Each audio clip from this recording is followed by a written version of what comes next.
Plus d'une semaine après le terrible accident de voiture que Pierre Palmade a causé, les témoignages continuent de pleuvoir.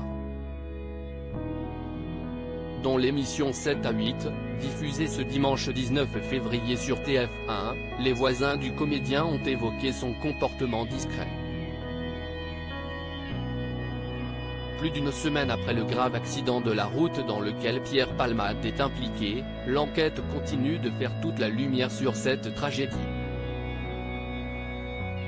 Le vendredi 10 février, le comédien, testé positif à la cocaïne, prend la voiture et percute violemment deux autres véhicules.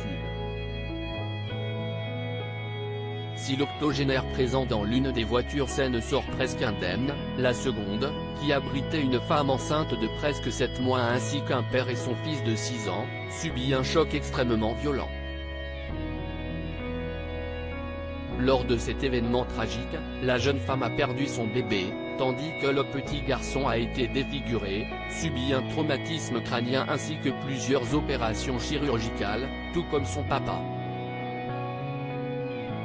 Malgré les nombreuses cures de désintoxication qu'il a suivies, Pierre Palmade n'a jamais soigné ses addictions, causant ainsi un drame terrible.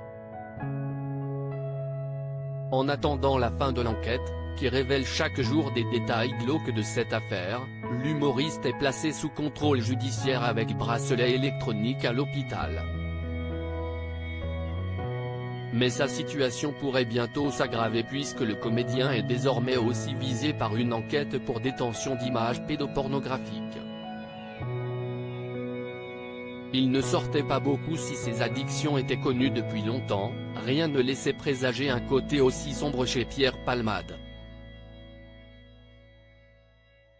D'autant qu'il était apprécié de ses amis et de ses voisins. Dans le reportage qui lui était consacré ce dimanche 19 février dans 7 à 8, le voisinage est en effet revenu sur le mode de vie très calme du comédien.